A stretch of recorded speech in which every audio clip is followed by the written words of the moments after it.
Hey guys, Paul here. Week 2, day 4 of the prep to doubling income and also best physique ever. Training wise was a boring day because it's the first day in a new gym. And in a new gym, what I generally tend to do, particularly for lower body, is just assess the machines, look at their individual nuances, and just learn how to kind of master the correct technique on them. Every machine is a little bit different, but I don't push it to absolute failure in these sets where normally I'm more than happy to do that. I don't do it on a new machine because of a new stimulus.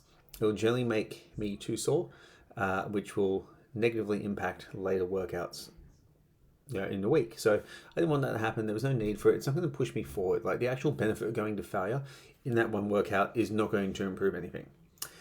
So that was today's workout. Pretty boring, to be honest, but very, very useful for adjusting the program moving forward because this gym is much better suited for what we need to do. Next thing, coaching-wise, bunch of coaching sessions today. One was teaching a gym how to run a challenge, which was really fun. And then nutrition coaching one and how to build a diet plan was really, really fun with my students. And the reason for that is because it was quite complex. When we actually look at a diet plan, there are so many different ways that you can improve a diet plan to get better outcomes for someone. But there's a caveat with that. The further someone is away from their genetic potential, the less you need these individualized approaches. As someone gets here, those things become more important by orders of magnitude. So an example of that is if you eat a certain food for an entire prep and then the last week you introduce new food, you can get totally bloated, you can retain a ton of water, you can blow out. It can kind of wreck the whole thing because you're so close. But the finite adjustments, not the finite, it's not the right word. The small adjustments make a huge difference at that point. So I talked about like having different protein sources at different times of day for different needs, different food choices in terms of carbohydrates and fat, in terms of optimize cognition, to optimize appetite at certain times of day, to optimize performance over different things, to improve the workout window, and different food selections for also different, I guess, genetic weaknesses that people have or different considerations that they have. Now, what I see a lot now is people doing epigenetic stuff through stuff like pH 360, which I'm sure you can taste my disdain for, identifying someone's genetic requirement as a activator through a survey. Like it's bonkers. But not here to bag that out too much. We're not there for genetic testing, and we're certainly not there for a survey that someone can fill in with their own unique biases. But also, we don't need those degrees of strategies for the people who are normally getting that. So what's happening when the people are at that point where they're getting those strategies, they're so far removed from actually needing those strategies that they just need to walk, eat less, drink more water, sleep more, and they're going to get a great outcome anyway. So it's overcomplicating things and majoring the minds before we need to do that. And that was the caveat for the diet. So I don't actually mind in the beginning of a prep if someone's doing if it fits your macros. It's cool. But as they get closer and closer towards the end, that actual progress becomes more and more flawed, and there's more issues to deal with that. So we need to certainly look at improving that in our diet, in our client stuff. So that was really cool.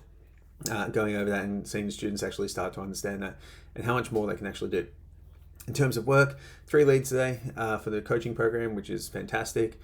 Hitting them all up after this call, this video, which will be cool just to see the program expanding, and a lot of work in the back end of actually planning out the whole of 2024-25 financial year. Really exciting to see how much stuff we've actually got there in terms of lead magnets and things like that we can actually use to get that material out there. We're doing the same thing for training, and I'm doing the same thing for the 2 gyms I own. So it's a lot of planning, a lot of work, but once one's done, it's very easily replicable. So this leads me to my last point of the day. It's kind of like the better you plan, the more likely you are to achieve your goal in any endeavor. Okay, a lot of coaches who are looking to earn $500K, $1 million, all this, whatever it is, they're just going to throw everything at the wall and look what sticks. It's a much better approach to figure out what you're going to do, base it on stuff that other people have done and succeeded, and then make a plan, and then look at the success of that plan and evaluate that and change that. So, for example, the first month, if I look here, of what we're giving away or what we're focusing on is all going to be about retention. Entirely retention strategies for the month of July. And if I quickly go through that right now, okay, let me bring it up. It's just taking half a second because we're doing a thing now. Cool.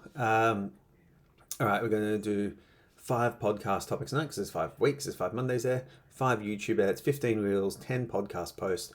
We're going to give away 4 lead magnets, a podcast in itself, the workbook / course guide, an infographic on suggested strategies, and video sample 1 lessons, 5 email marketing newsletters, a landing page, email marketing sequences from that as well in terms of broadcast, and then a DM strategy and a webinar behind that, and a paid ad series. So that's a lot of stuff. And what we're able to do with that, we're comparing it to the other products that you have, like multi-tiered landing programs, get your first 10 in-person clients, get your first 10 online clients. It allows us to work out what's most successful. And then as we go through the course of 6 months and work out what's more successful, then we can simply either replicate that and do that more, so push out more of that stuff, because that's where the demand is, obviously, or we can very simply look at basically tightening that up and making sure that works okay.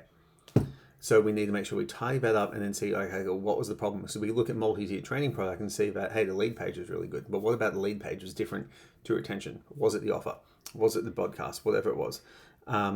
That's basically what we can start doing with that type of planning. So that's what today was. So very happy with that, guys. That's all I have to offer for today. Thanks heaps and speak soon.